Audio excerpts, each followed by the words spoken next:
The message arrived as a feeling of polished stone and cool water. It pressed against the inside of Tomasin Brandt's skull like a question he had not asked. He set down his coffee cup and waited for the pressure to pass. It did not pass. Sofia Delacroix was already watching him from across the observation deck. She had a ship knife in one hand and was cleaning the hinge with a torn strip of cloth. Her fingernails were immaculate. They always were. "You got the face touch," she said. Tomasin rubbed his temples with his thumb and forefinger. The Vasshari never initiated contact. They answered questions. They did not ask them. This was a question. Sofia slid the knife into her boot and stood up. The blue-white light from the alien sun caught the scars on her jaw, making them look fresh. "Unprecedented means dangerous," she said. "You know that." "I know that." But he was already walking toward the holoprojector at the far end of the deck. The air smelled like recycled oxygen and burnt coffee. It smelled like every station he had ever been on. He was very tired of that smell. The hologram flickered blue and then resolved into a figure. It was not quite there. Lyriel of the Vasshari choir stood with her hands clasped in front of her chest. Her skin was pale blue and shimmered at the edges where the projection struggled with the light. Her eyes were solid black. "Broker Brandt," she said. Her voice was slow and deliberate. Each word felt placed by hand. "Thank you for receiving me." Tomasin did not sit down. "Your people do not send psionic summons for pleasant conversation. What is the offer?" Lyriel tilted her head 15 degrees. "The Vasshari choir has rejected the mining proposal from Ethelred Consolidated Risk Management. The rejection is formal. It is unanimous. It is final." Tomasin waited. The pause stretched long enough that Sofia shifted her weight behind him. "We need you to explain this," Lyriel said, "to the corporation, in terms they will understand." Tomasin laughed, and it came out flat. "Ethelred owns half the shipping lanes in this system. They have a standing garrison of security vessels and a contract with the Free Station Council. This contract lets them move cargo without inspection.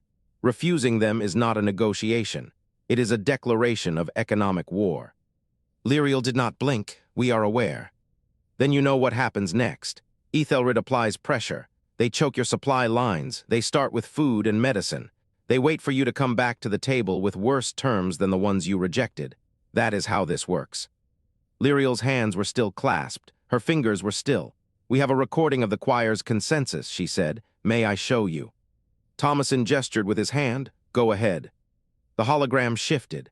Lyriel's face dissolved into an image of a darkened sphere, and Tomasin felt his breath catch. The sphere was enormous, and it was full of bodies. 1,000 Vasshari floated in the dark, their limbs loose, their eyes closed. Strands of living metal connected each body to the next. They were woven into a single luminous net that pulsed with a slow, steady rhythm. The metal was not gray. It was silver, and it moved, it breathed. "This is the resonance chamber," Lyriel said. Her voice came from behind him now. The hologram had swallowed her. "This is where we make decisions. They cannot be unmade." Tomasin watched the pulse. The rhythm was almost slow enough to be calming. Almost. "The decision is unanimous," Lyriel said. "The choir has chosen. We will not allow Ethelred to extract resources from our world. Not at any price. Not under any terms." Sofia spoke from the doorway. "Then you are going to lose." Lyriel did not respond to her. She looked at Tomasin.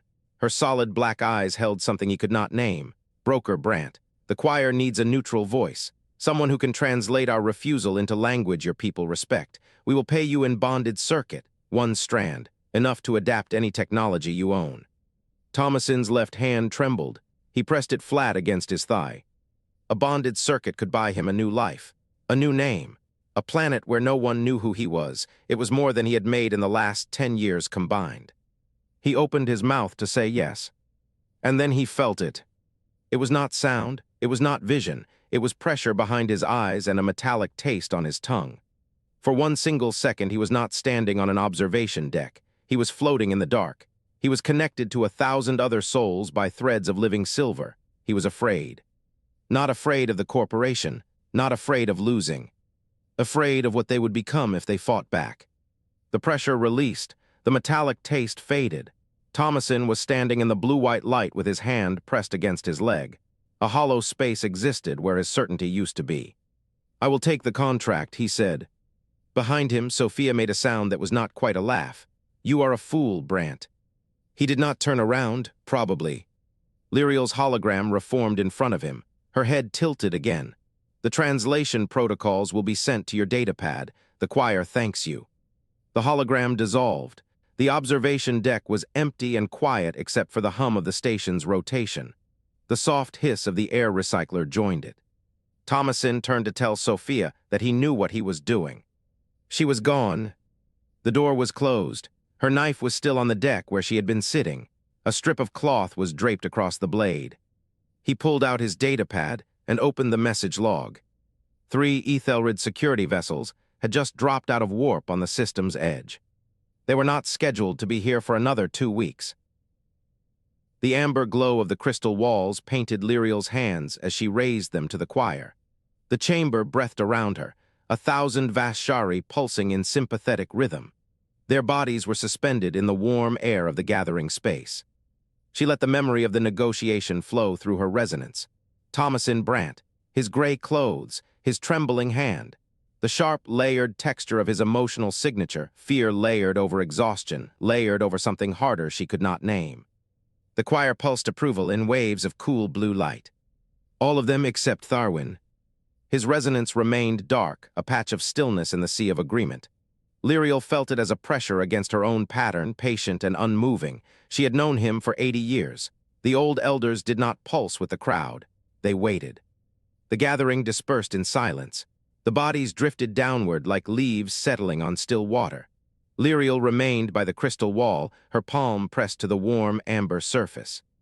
Tharwin's voice touched her directly, a resonance link bypassing the air entirely. "You have made things worse." She turned. He stood at the edge of the chamber. His faded gray skin was nearly invisible against the stone. He moved toward her with the slow precision of something ancient, unaccustomed to hurry. "I spoke with honesty," she sent back. "I showed them our fear. That is how trust begins." Tharwin stopped 2 arm lengths away. His eyes were not black like hers. They had faded to a pale silver. When he looked at her, she felt the weight of 120 years of watching species rise and fall. "You showed a corporation your soft tissue." He let the words settle. "Humans do not accept rejection. They reframe it as a challenge. You have invited a predator into the garden." Lyriel's resonance flickered. She forced it steady. "They are capable of reason. Their broker, Tomasin Brandt, felt our fear during the contact. He did not exploit it." She sent the memory through the link, the precise texture of Brandt's emotional signature at the moment the psionic vision had struck him. The terror he had suppressed, the way he had breathed through it, the choice he made anyway. "That means something." Tharwin's head tilted at the angle of old confusion. "It means he has discipline. It does not mean his species shares it." The chamber door irised open. A young attendant stepped through, her resonance patterned tight with urgency. She pressed her palms together, the formal gesture for priority interruption. Lyriel felt the message before the attendant spoke. The orbital monitors, 3 ships, they arrived ahead of schedule. Lyriel's hand pressed harder against the crystal. She amplified the connection, pulling the attendant's sensory memory into her own mind. The ships hung in the void above the homeworld. They were human vessels. Blocky, functional, covered in the bright markings of Ethelred Consolidated. They broadcast standard resource survey protocols on all open frequencies. Standard, everything about them looked standard. Lyriel released the connection. The attendant withdrew, and the chamber fell silent again. "They are early," Lyriel sent. Tharwin did not answer. He crossed to the central pillar of the chamber, a column of living crystal rising from the bedrock to the ceiling. He touched it with one faded hand. The amber light deepened to red. "You rejected their proposal before the ships arrived." He did not look at her. "They launched 3 vessels before you gave them an answer." Lyriel felt the cold. It was not physical cold, but the psionic equivalent, a hollow space where warmth should have been. They expected rejection. Tharwin turned, his resonance sharpened. For the first time, she felt the edge beneath his patience. "They prepared for it." He extended his hand. The crystal pillar rippled. An image formed in its depths, layers of text and diagrams from the Ethelred proposal Lyriel had rejected. She recognized it. She had read every word before speaking to the broker. Tharwin pushed deeper into the document, past the mining schedules, past the revenue splits, past the environmental impact assessments. He went into the legal appendix, where the language changed into a maze of exceptions, definitions, and subordinate clauses. He stopped at a single paragraph. Lyriel read it. Her resonance went still. The clause granted Ethelred consolidated ownership of any biological or psionic material discovered during mining operations. The phrasing was broad. It was broad enough to cover tissue samples, neural mapping data, genetic sequences, living specimens. The choir itself. She pulled back from the pillar as if it had burned her. They were not negotiating for ore. Tharwin's voice came through the link, flat and final. They were negotiating for us. Lyriel stood in the red light of the chamber. Her pattern fractured at the edges. She had read the contract. She had been so certain she had found the truth in it. She had missed the truth buried beneath the surface, written in language designed to be ignored. She pressed both palms to the living crystal. The chamber responded instantly. It amplified her resonance, pushing her perception outward at terrible speed. Through the stone, through the soil, through the atmosphere, into the cold vacuum where the Ethelred ships hung like teeth. The amplification felt like stretching a muscle too far. Her joints ached. The air left her lungs. But she felt them. The ships were cold, sharp. Their emotional texture was broken glass suspended in clear water, fragmented, dangerous, impossible to grasp without cutting yourself. There was no curiosity in them, no hesitation. They had arrived expecting to find resistance. They had prepared for it. She felt the weapons. She did not know their names, but she knew their shape. Hollow tubes ran the length of each vessel. Mass accelerators. The human name surfaced from the broker's memories, pulled from the psionic contact during the negotiation. Railguns. She released the connection, her knees buckled. She caught herself against the crystal pillar, her breath coming in ragged bursts. Tharwin did not move to help her. He stood with his hands folded, waiting. She had made things worse. She had tried to meet them with honesty. She had handed them a map to the garden. "I am sorry," she sent. Tharwin's resonance softened by a fraction. Regret does not unring the bell. The question now is what we do with the sound. The chamber's crystal pulsed once. A new message arrived from orbit. Lyriel pulled it into her perception before the attendant could deliver it. The human ships had stopped broadcasting survey protocols. The new transmission was a single file, formal, dense, written in the language of interstellar law. A declaration of jurisdiction. The Ethelred ships were claiming the system under salvage law. The argument was technical. It referenced a dispute over a void station abandoned 50 years ago. A territorial reclassification had never been formally contested. It was a legal loophole big enough to fly a fleet through. The declaration named the homeworld as derelict property. Lyriel stared at the words until her vision blurred. Derelict.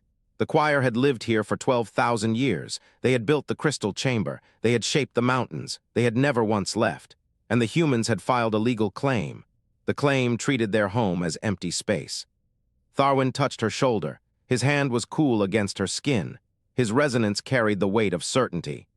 "Now you understand." Lyriel disconnected from the chamber. The red light faded. The crystal returned to its amber glow. A new message was arriving from the Ethelred flagship. It was not a declaration this time. It was a deadline. She had 3 hours to respond. The deck of the last argument hummed under emergency thrust. Every panel rattled. The red warning lights painted the bridge in pulses matching Tomasin Brandt's heartbeat, too fast and getting faster. Sofia Delacroix wrestled the controls with both hands, her knuckles white. She was muttering in Cantonese, then Spanish, then a language resembling Swahili. The air tasted like someone had recycled it too many times. It had been too long since the filters were changed. Tomasin ignored the taste. He stared at the document on his datapad, scrolling through the legalese 3 times. The Ethelred salvage claim was beautiful in its ugliness. It cited the original Mineral Exploration Treaty, which contained a clause granting salvage rights to any abandoned property on the surface. The treaty defined abandoned as unclaimed for 300 years. The Vasshari had been on their homeworld for 12,000. It was legally absurd. It was also airtight for at least 6 weeks while the courts debated intent versus wording. By the time any ruling came down, the Ethelred prospecting teams would have already stripped the capital. Sofia's voice cut through his concentration. "We have 4 hours, maybe 3.5 if they push their drives harder than I think they can." Tomasin looked up at the view screen. The starfield stretched ahead, distorted by the warp field. Somewhere beyond that distortion, the Vasshari homeworld waited, and so did Harlow Pike. The last argument is faster than anything they have, Sofia said. But not by much, and I am not combat-rated. One good hit and we are a cloud of atoms. I know. Then tell me you have a plan. Tomasin did not answer. The hologram flickered to life in the center of the bridge. Lyriel's image resolved from the light. Her pale blue skin shimmered with a frequency Tomasin had learned to read as distress. Her solid black eyes locked onto him. They have launched 12 landing craft, she said. Her voice was controlled but thin. Each one carries a railgun drone array and a biosampling team. They are moving into atmosphere now. Sofia swore again. This time Tomasin caught the word. It was High German and it was not polite. Tomasin pulled up the tactical feed. The Ethelred ships hung in high orbit, 3 of them in a staggered formation. It blocked any approach vector without exposing the last argument to crossfire. Below them, the landing craft had already begun their descent. Tiny icons burned through the atmosphere. He had seen this pattern before. It was surgical. It was fast. It was designed to create a fact on the ground before anyone could object. The hatch behind him hissed open. Heavy boots hit the deck. Min Fan strode onto the bridge, still buckling the last strap on her harness. Her forearms were bare. The tattoos, names of dead friends, all of them, caught the red warning light. She was chewing a stick of mint root. The smell cut through the stale air. She did not ask for a status update. She looked at the tactical feed, then at the view screen, then at Tomasin. She walked to the weapons console and strapped herself in. "What do you want me to do?" she said. Tomasin studied the tactical plot. The landing craft were descending on a standard approach vector, nothing aggressive, nothing to trigger an automated defense response, just a clean, professional insertion. They were not heading for the mineral deposits on the eastern continent. The ore was there, rich and waiting, but the landing craft were coming down in a cluster over the western hemisphere, over the capital city, over the resonance chamber. Tomasin's throat went dry. "Hold fire unless fired upon," he said. Min laughed. It was a short sound, flat and humorless. "You want me to sit here while they land assault teams on an unarmed planet? I want you to not start a war." "Too late for that, Brandt. They already started it. They just haven't pulled the trigger yet." She leaned back in her seat and folded her arms. "But you are paying me, so I will wait. I will count the seconds, and when they fire first, I will ask you why you waited." Tomasin did not have an answer for her. The bridge speakers crackled. A voice came through. It was low and resonant, carrying the weight of something ancient. It was not a translation. It was a thought pressed directly into the air.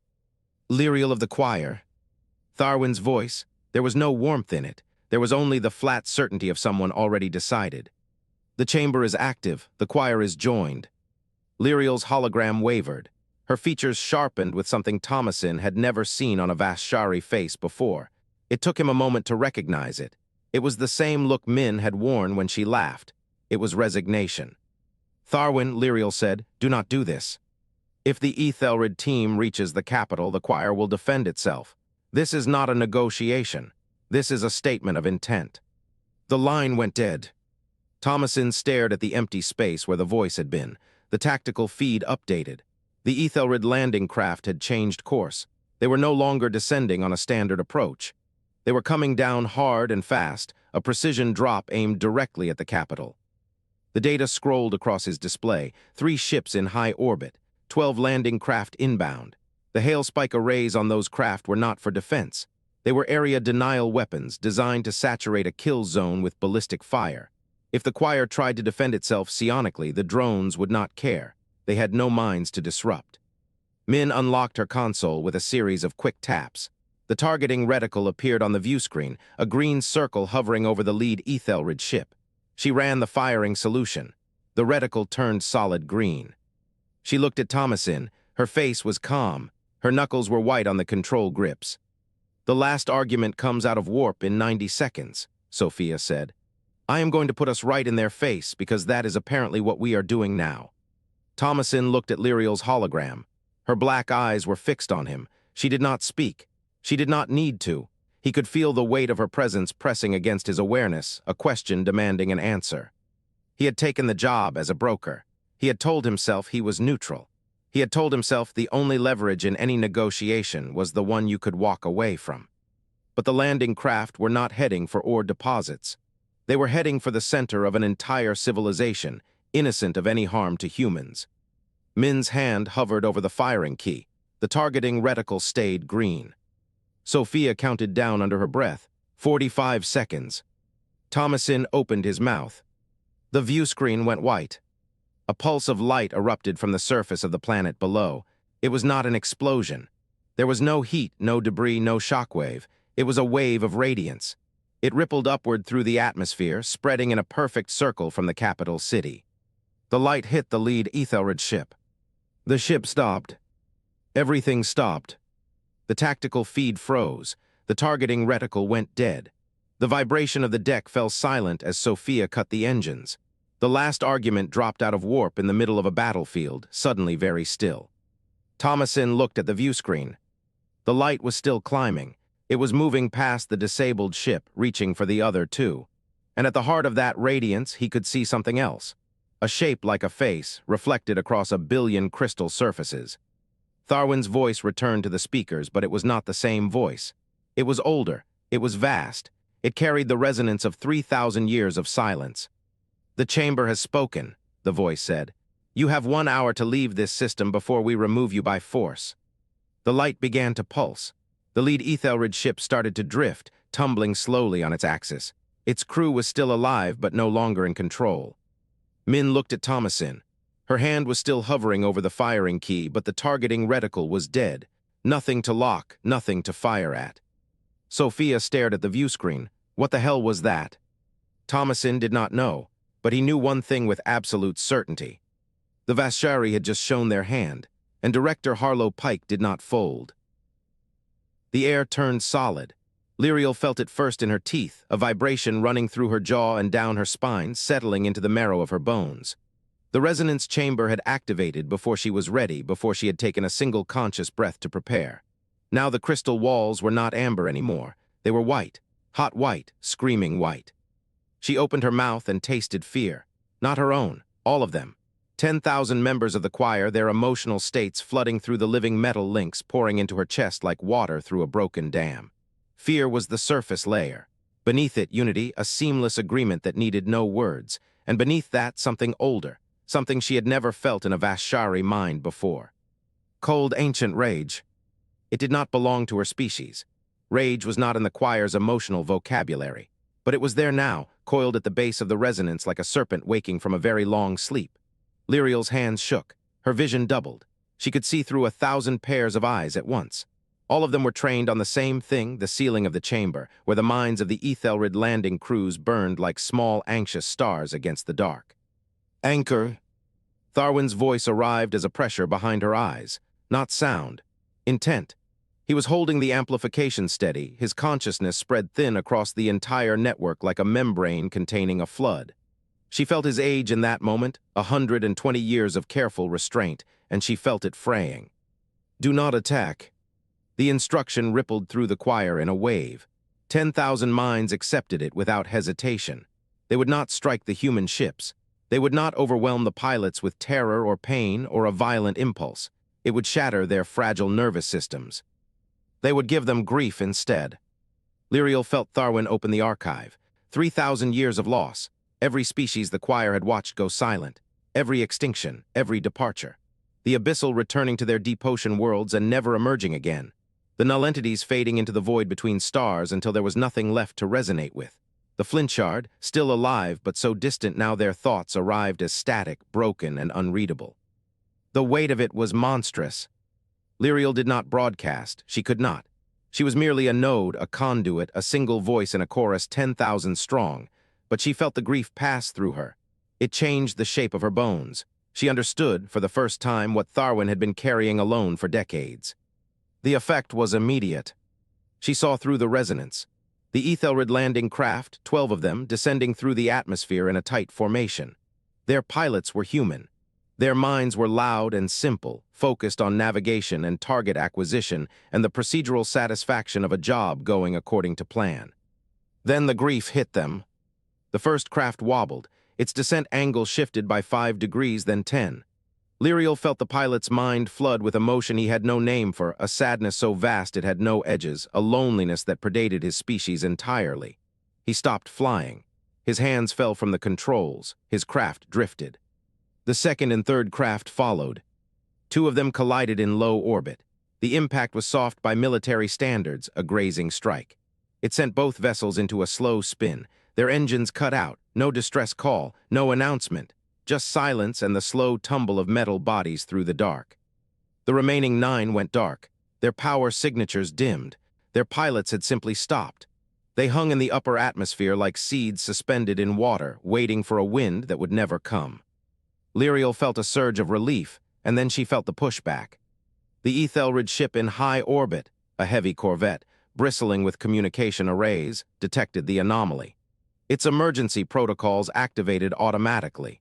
A distress beacon began its transmission sequence, a coded burst designed to reach the nearest corporate relay station in under 3 seconds. Lyriel reached for it with her mind. Too slow, too far. The beacon was already forming, already moving toward the antenna array. It was becoming a scream that would bring more ships and more violence and more grief than the choir could ever hope to broadcast. Then it stopped. The beacon died mid-transmission. The signal cut off cleanly. Lyriel felt the silence as a physical absence, a hole in the electromagnetic spectrum where a message should have been. She searched for the source of the interruption and found it, a human mind, sharp and focused, attached to a swarm of small autonomous weapons. Min Fan, the security contractor. She had overridden the distress call remotely.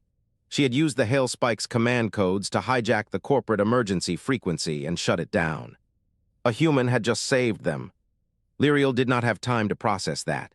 The resonance was destabilizing. She felt it in the crystal around her, felt the fractures spiderwebbing through the living stone. She felt the heat building in the walls until the air itself began to burn. Ozone flooded her lungs. The smell of scorched crystal filled the chamber. Tharwin's anchor broke. He did not fall slowly. He dropped, a sudden release of pressure, a collapse so complete the entire network rippled with the shock of his absence. Lyriel's body moved before her mind caught up. She crossed the chamber in 3 strides and caught him as his knees buckled. She lowered him to the floor with both arms wrapped around his chest. His skin was cold, his mind was silent. She pressed her forehead to his and reached for him with everything she had left. Nothing, no resonance, no thought, no flicker of the ancient warmth that had guided the choir for longer than she had been alive. Tharwin was still breathing, but the essence of Tharwin had burned itself out. He had known. The realization hit her with the force of a physical blow. He had known the amplification would kill him. He had known it from the moment he activated the chamber, from the moment he opened the archive and began transmitting 3,000 years of grief into the minds of human pilots. He had made the choice without her.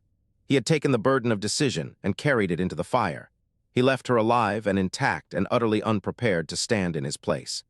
She held him in the white light and felt the choir withdraw. One by one, the minds released their connection to the resonance. The living metal links cooled. The crystal walls dimmed from white to amber, then to a dull gray the color of old ash. The chamber exhaled. Lyriel was alone inside it for the first time since activation. She was alone and she was still alive, and Tharwin had not given her a choice. She opened her eyes. The ceiling was cracking. Long fractures ran through the crystal above her. They branched like veins under skin, spreading outward from the point where the resonance had concentrated. Dust fell in thin streams. The entire structure groaned, a sound so deep it felt like the planet itself was shifting. The chamber was failing. It had not been designed for this level of output. The amplification had pushed the living crystal past its tolerance. Now the stone was dying. The capital above was about to collapse into the cavern below. Lyriel looked down at Tharwin's face. She had no time to grieve. She began to run. The last argument slammed down on the cracked plaza, and the struts screamed. Warning klaxons pulsed through the hull as the atmospheric friction indicator climbed toward critical. The landing gear sank 2 centimeters into the fractured stone and stopped. Tomasin hit the ramp before it finished lowering. The heat hit him like a wall. Dust and debris rained from a sky turned the color of old bruises. The light filtered through a haze of pulverized crystal and shattered rock. Everything crunched underfoot. It crunched like ice but was warm, and the warmth was wrong. He ran toward the collapse zone. The capital had folded in on itself. The resonance chamber sat at the center of a bowl of sinking earth, and the bowl was still deepening. Buildings tilted at impossible angles. Crystal streets buckled and shattered. A low groaning vibration seemed to come from inside his skull, constant and terrible. He found Lyriel at the edge of the fall. With her bare hands, she pulled survivors from the rubble. Her pale blue skin was streaked with gray dust, her solid black eyes wide and unseeing. She did not look at him when he reached her. Into a gap between two slabs of collapsed wall she reached, pulling out a young Vasshari whose arm bent at the wrong angle. She set the youth down and turned back to the gap. Lyriel's psionic abilities were burned out. Tomasin grabbed her shoulder. She flinched but did not stop. He opened his mouth to speak and a new sound cut him off. A high metallic hum built from the east. He turned. Min Fan stood at the edge of a 50-meter gap where the ground had simply stopped existing. Her drone swarm orbited her like a cloud of angry insects. She raised her hand and the cloud spread. The hailspike array fired its coils into the far wall of the gap. Tungsten anchors punched into the stone and held. A cable line snapped taut between the anchors. Min kicked the line once, testing the tension, and nodded. Tomasin grabbed Lyriel's arm. Harder this time, she looked at him. The bridge now. She looked at the rubble, at the gap, at the figures still moving in the dusk behind her. She nodded. He crossed first. The cable sagged under his weight and the dust made his boots slip, but he moved fast, one hand finding the line, the other spread for balance. He reached the far side. He turned and waved. Lyriel guided the survivors across. She pushed them ahead of her and followed behind, her hands steady on the cable, her feet finding the same rhythm he had used. One by one, they crossed the gap. The young Vasshari with the broken arm cried out once but kept moving. The ground groaned. They were not all across. The secondary collapse hit without warning. A wave of debris roared from the sinking bowl and rolled toward the extraction point. Tomasin saw it coming. He saw the last argument sitting on its cracked landing struts, the ramp still down, the cargo bay empty. The boulder hit the ship midsection. It was the size of a ground car and it struck with a sound like a bell breaking. The hull held, the ship rocked. One of the landing struts buckled and the last argument listed hard to port. The ramp scraped against the fractured stone. Sofia's voice came over his comm, distorted, thin. That was a bad hit. Get the cargo on board and get off the ground. We do not have time for another one. Tomasin ran. The survivors followed. Lyriel carried the last one across the cable bridge with the debris wave 20 meters behind her. She reached solid ground and kept running. The debris hit the far edge of the gap and fell into the dark below. They made the ramp, they made the cargo bay. Tomasin counted heads, 12 survivors, Lyriel, Min himself, one missing. Lyriel placed Tharwin's body on the cargo bay floor. His gray skin was cold. His psionic resonance was barely a whisper. She laid him flat and straightened his robes, and then she turned to go back. Tomasin grabbed her arm. She tried to pull free. Her eyes were wide and she was breathing like an animal. She was not trying to save everyone because she was brave. She was trying because she had never had to decide who lived and who died. The choir always made those decisions. She was alone now. There are still people in the chamber, she said. The chamber is gone, Tomasin said. She looked past him. Through the open cargo bay door, she could see the sinking ruins of the capital. The resonance chamber was a bowl of dust. The spire above it had fallen. The living crystal was dead. She stopped struggling. He saw the weight hit her. It hit her like the boulder hit the ship. She did not buckle, but he saw it in her shoulders. Her eyes went from wide to something else. Something he had seen before in soldiers, refugees, people whose world had just ended. He did not let go of her arm. He said, "You stay with us." She did not answer. Sofia's voice came again, sharper now. "Brandt, get the ramp up and get everyone strapped in. I have orbital traffic and none of it is friendly." Tomasin pulled Lyriel away from the door. He hit the ramp control. The hydraulics screamed, but the door closed. The cargo bay went dim. He found a seat, he strapped in. He pulled Lyriel into the seat next to him and strapped her in too. She did not resist. She stared at nothing. The last argument lifted off. The acceleration pushed him into the seat. The hull groaned. The vibrations were wrong. He heard something structural complaining in a tone promising imminent failure. The ship climbed through the haze and broke into clear sky. The viewscreen showed orbit. The Ethelred ships had moved. They formed a blockade in high orbit, 3 vessels in a perfect triangle covering every approach vector. The salvage claim had been filed. Under interstellar salvage law, they were allowed to fire on anything that attempted to leave the system. The claim was for the choir. Tomasin keyed his comm, Sofia. Her voice came back, tired. I see them. Set a course for the outer rim. A pause. Brandt, the drives are not ready. How long?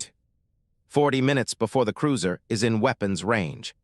He looked at Lyriel. She was still staring at nothing. Her hands were open in her lap. He looked at Min. She checked her drone pods with mechanical calm. She knew the numbers did not add up. He looked at the view screen, where the Ethelred cruiser sat in the center of the blockade pattern. He said 40 minutes is a long time. Sofia said nothing. The ship kept climbing toward the blockade. The cargo bay of the last argument smelled of recycled air, burned insulation, and unwashed bodies.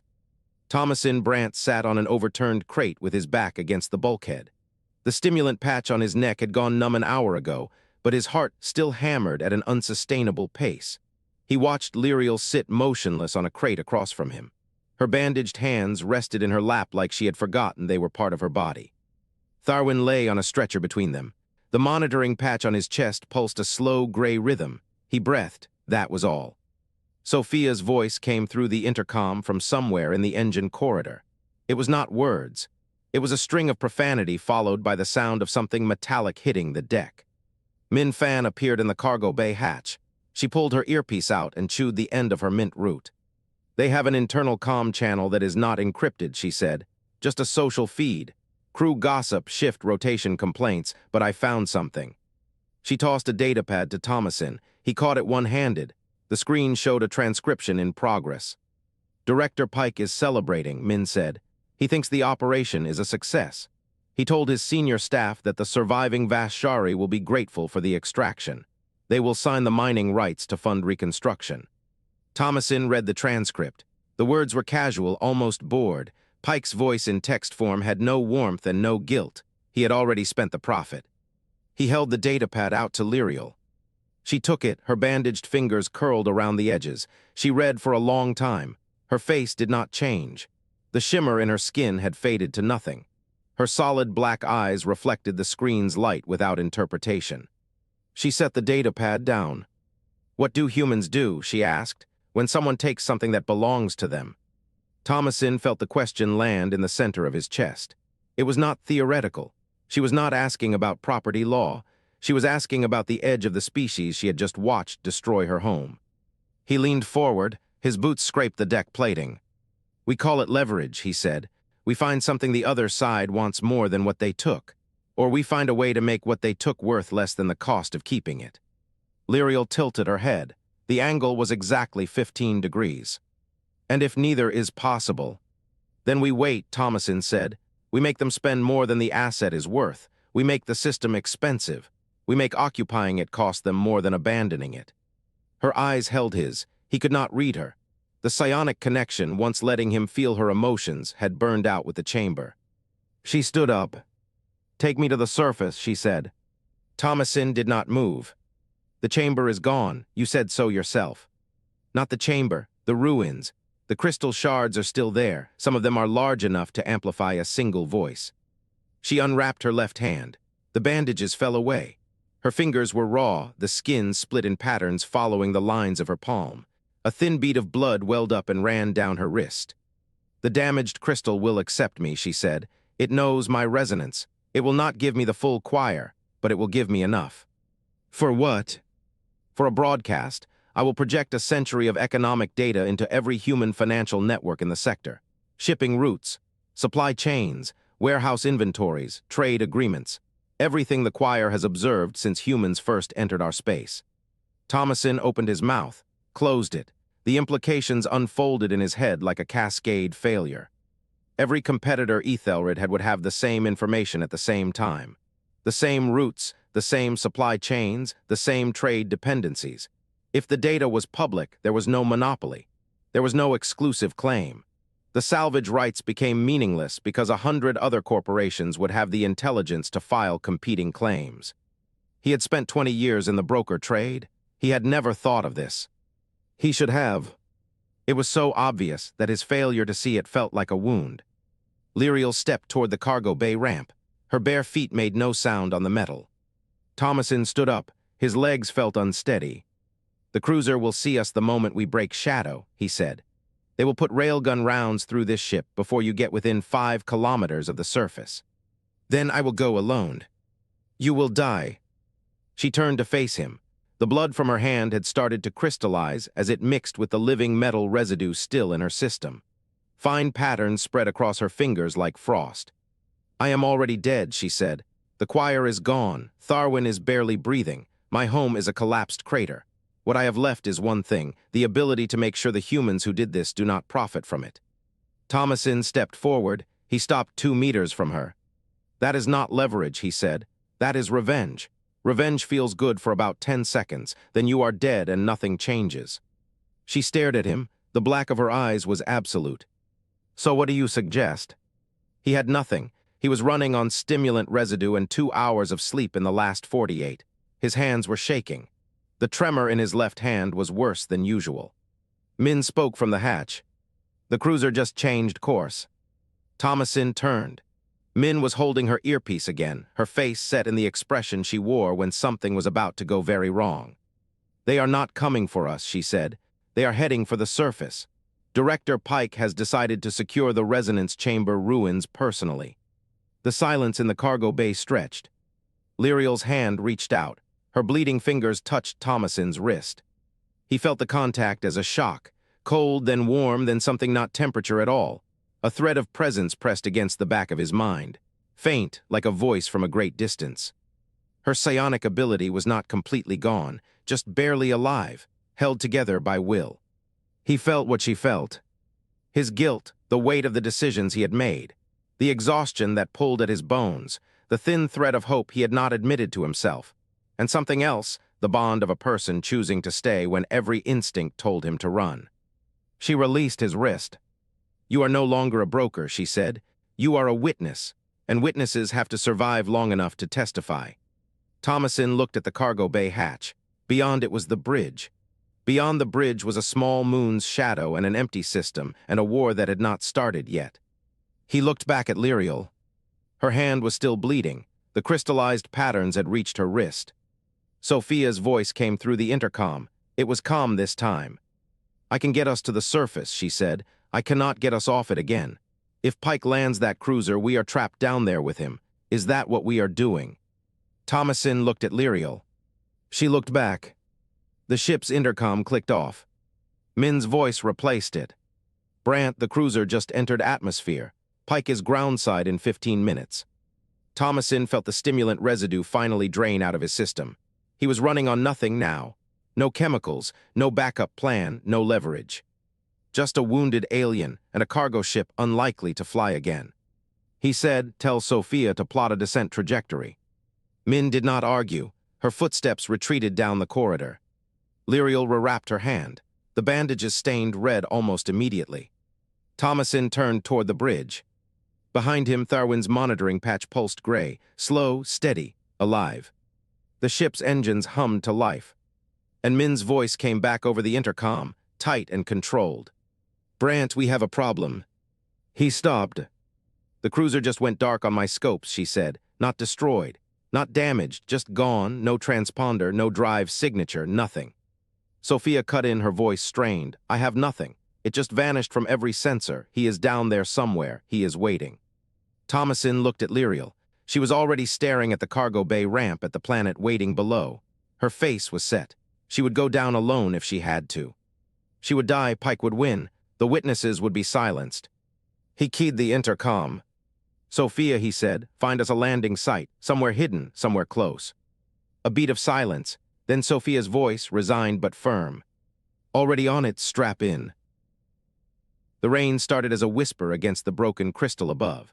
Tomasin felt it first on his face, a single cold drop tracing a line down his cheek like a tear he would not shed.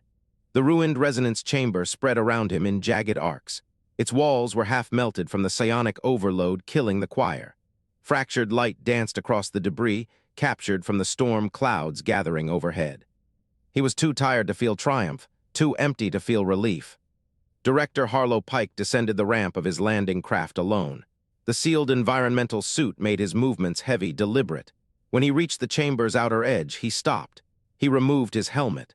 The rain hit his balding head, plastering thin strands of hair across his scalp. He was smiling. He showed his teeth. It was not a friendly expression. He had already counted the money. He found the cost acceptable. Brandt, Pike said. His voice was warm, almost cheerful. I have to admit I'm impressed you made it this long. Most of my brokers burn out in 6 years. You lasted, what, 20? Tomasin said nothing. He stepped aside. The movement was slow, deliberate. It revealed what he had been blocking. Lyriel stood at the center of the cracked sphere. Her pale blue skin shimmered with the rain. In each hand she held a sliver of living metal, the edges sharp enough to draw blood. She had planted them into the crystal floor in a spiral pattern. 5 points glowed with weak but steady light. Her black eyes were fixed on Pike. She did not blink. The rain fell harder. Steam rose from the hot crystal around her. Pike's smile did not waver. What is this, Brandt? A ritual? You think I care about alien superstition? Lyriel pressed her palms down. The living metal shards sank deeper into the crystal. A low hum filled the chamber. It was not a sound. It was a pressure, a weight settling behind the eyes and pressing against the base of the skull. Pike's face changed. The light came from nowhere and everywhere. It bled out of the crystal walls, the shattered floor, the rain itself. It flooded the space between them in a single color. Green. The color of greed, the color of acquisition. He saw a living world and calculated its value in tons of refined ore. Lyriel held the projection steady. Her hands were bleeding now. The living metal had fused to her palms like roots into soil. Pike stared at the light surrounding him. For a moment he seemed almost curious. He lifted his hand and watched the green ripple around his fingers. Then he laughed. It was a loud sound, genuine. He shook his head and let the laugh die into a grin. You can see it, Tomasin said. His voice was flat. Everyone can see it now. Pike looked at him. See what? A light show. He gestured at the walls. You think a color changes anything? I have a salvage claim, Brandt. I have a fleet in orbit. I have 12 armed landing craft on this planet right now. You have an alien with a shattered crystal and a ship with a broken landing strut. He stepped closer. The green light clung to him like a second skin. The law is on my side. The firepower is on my side. I have already won. Lyriel did not respond with words. She closed her eyes. The hum deepened. The light shifted, bleeding through the open comm channel Tomasin had patched in before landing. It poured into the Ethelred fleet's tactical network. It filled every screen, every display, every sensor feed on every ship in orbit. The entire fleet watched their commander. The green did not change, but it deepened. It took on texture, weight. It showed the calculations behind every smile, the exploitation behind every contract, the contempt behind every handshake. Silence held the fleet. No commands came down, no weapons armed. Pike's face went through 4 distinct expressions. Contempt came first, a sneer twisting his mouth. Then anger, a flush reddening his cheeks. Then fear, a flicker tightening his eyes. Then cold certainty. His face went still. His hand moved to his sidearm. He drew it in one smooth motion and raised it. He aimed directly at Lyriel's chest. The whine of the charging weapon cut through the rain. Tomasin stepped between them. He did not say anything. He did not raise his hands. He did not threaten, plead, or bargain. He just stood there. His gray civilian tunic was soaked through. His face was slack with exhaustion. His hands were at his sides. He was not blocking the shot. He was simply occupying the space between the weapon and its target. Pike's finger tightened on the trigger. The silence stretched. The rain fell. The green light pulsed in time with Lyriel's heartbeat. Pike did not fire. He could not. The fleet was watching. The broadcast was live. He could shoot a man threatening him. He could shoot a man reaching for a weapon. But he could not shoot a man simply standing still. There was no legal framework for that. No narrative he could sell. The gun did not fire. The rain did not stop. And from the broken crystal behind Lyriel, a faint hum emerged, new and growing.